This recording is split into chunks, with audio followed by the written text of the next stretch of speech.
Introdução à Divina Vontade. Lição 13. O sofrimento querido por Deus.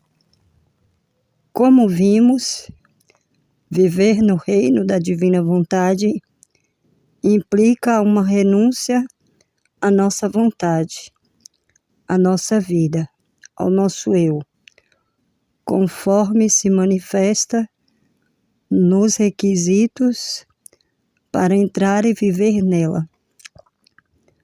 Abandono, desapego, chegar ao reconhecimento da nossa própria maldade, etc. Tudo isso que o homem estima tanto e considera de grande valor. É, por assim dizer, uma enfermidade adquirida no momento da desobediência, no paraíso terrestre. Uma enfermidade mortal, pois a Escritura afirma que a advertência de Deus ao seu filho recém-criado foi esta: se comesse deste fruto, morrerás imediatamente. Como simples recordação, digamos que a vida do homem era a própria divindade, que nele se colocou no momento em que recebeu o sopro divino. A divindade quis ser ela mesma, a vida deste ser. Porém, para que fosse totalmente semelhante a ela, deveria ser livre. Ou seja, o homem deveria querer viver com Deus como o primeiro motor de suas ações. Para isso, precisava usar sua liberdade por meio do livre-arbítrio, mas deveria ter outra opção a escolher. E esta lhe foi dada pelo próprio Deus. Concedeu-lhe a vida e a vontade humana, mas para que fossem rejeitadas e assim pudesse tomar posse da vontade divina.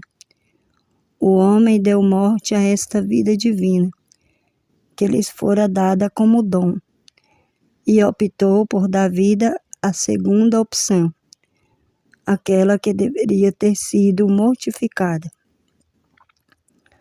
Agora, para retornar ao ponto de origem, é necessário fazer exatamente o contrário, dar morte à vida humana, para devolver vida novamente à vida divina. Esta renúncia, porém, implicará sofrimento. No paraíso, ao optar pelo que era seu,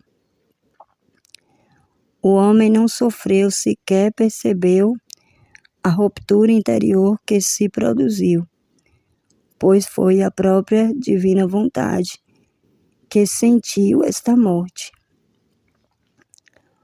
Ao inverter o caminho, o homem precisará sentir a dor da renúncia, dando morte à própria vontade e restituindo a divina vontade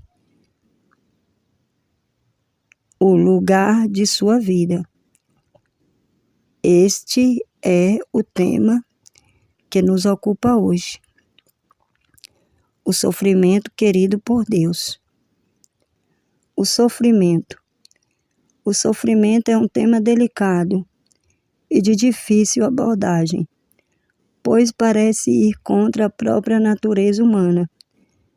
Costuma-se pensar que ele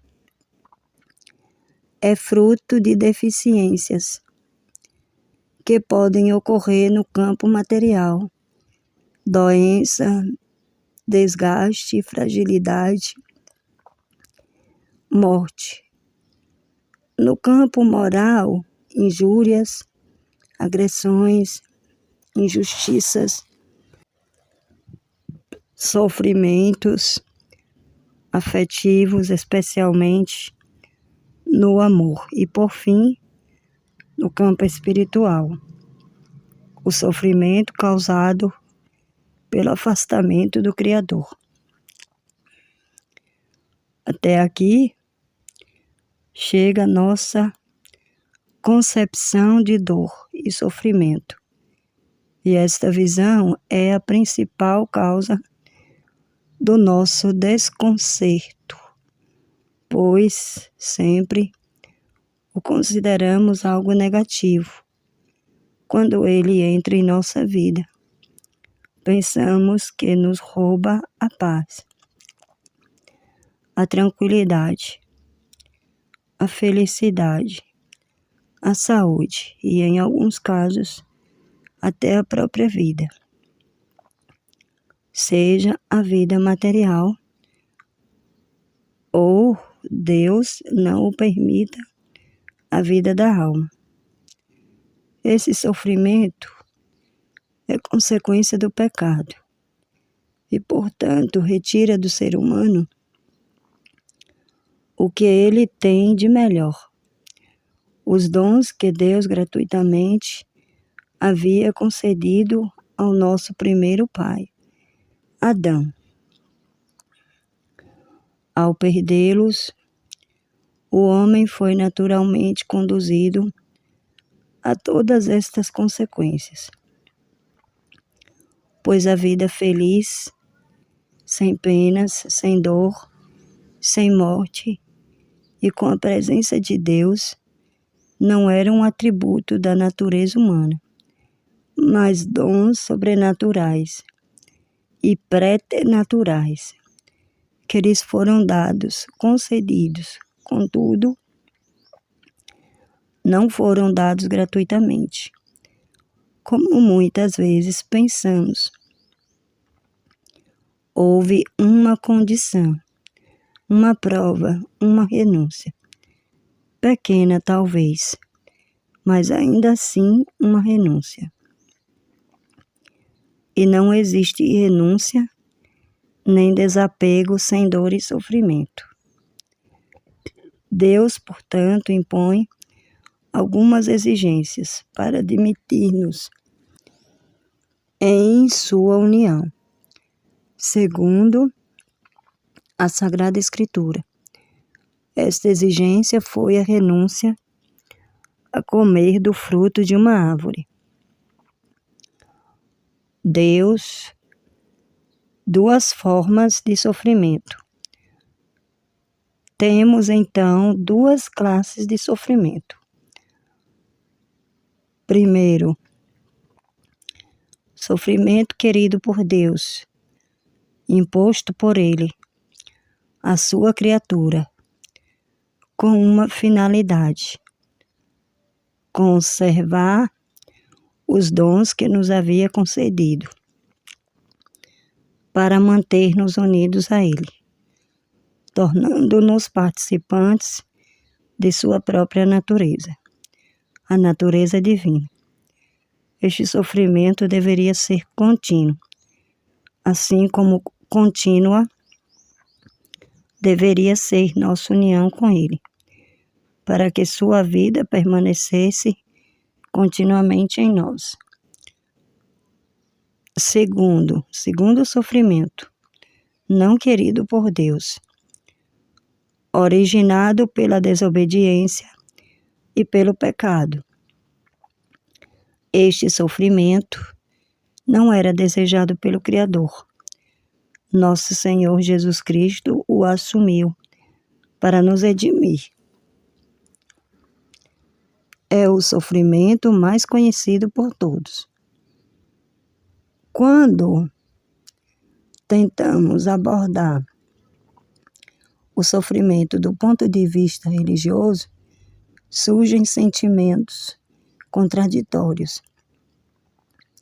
Não conseguimos conceber que um Deus todo bondade, todo amor, toda misericórdia permita tais situações. Parece algo contrário a sua natureza de Pai amoroso. Isso acontece porque consideramos apenas o sofrimento causado pelo pecado. Pensar que Deus o quis seria como afirmar que Deus quis o pecado, o que contradiz imediatamente nossa concepção de Deus. Entretanto, nunca contemplamos o sofrimento como um ato comunicado pelo próprio Deus, querido e desejado por Ele, por meio do qual comunica às suas criaturas o que há de mais íntimo em sua existência, sua imagem e semelhança. Ele quer tornar-nos participantes de sua natureza divina, algo que só pode ser alcançado por meio do sofrimento. Seria isso blasfêmia? Não. Erro? Também não. Trata-se da loucura da pregação de Jesus crucificado. Um Jesus que vem ao mundo para sofrer, não apenas para redimir o homem, nos 3 níveis: material, moral e espiritual, mas para oferecer a Deus o amor, a correspondência, a honra, o agradecimento, a reparação e a restituição que o homem não podia mais dar, pois havia dado morte às vidas divinas que Deus queria gerar em suas criaturas. Mas trata-se também de um Jesus crucificado em sua vontade humana, para dar vida contínua à vontade divina nele, deixando-nos o exemplo e os atos de renúncia à vontade humana como um tesouro disponível no imenso banco da divina vontade. O sofrimento da renúncia. Abordaremos, portanto, o sofrimento da renúncia, este sofrimento querido por Deus, rejeitado pelo homem, mas de uma transcendência tão grande que o próprio Deus aceita na humanidade de Jesus submeter-se ao sofrimento causado pelo pecado, não apenas para nos salvar, mas por amor a si mesmo, a sua obra e a sua finalidade. O que deve nos chamar mais atenção? O meio ou a finalidade? A causa ou a consequência? Evidentemente, a finalidade e a causa. O plano de Deus sempre foi compartilhar conosco seus dons e, sobretudo, sua própria vida. Para isso, colocou uma prova diante de Adão. Esta prova consistia em não comer do fruto da árvore do conhecimento do bem e do mal, isto é, não agir por conta própria, mas deixar que a vontade divina fosse a única vida operante em seus atos. Esse era o sofrimento querido por Deus, a renúncia contínua à própria vontade, condição necessária para que o homem pudesse viver da vida divina. Conclusão. Ao renunciar à nossa vontade, submetemo-nos voluntariamente ao sofrimento, mas esse sofrimento não é destruição e transformação, não é negação da vida, é o caminho para receber a vida divina. Somente assim podemos nos tornar verdadeiramente semelhantes a Jesus, permitindo que Ele viva em nós e que nós vivamos nele. Fiat, Fiat, Fiat.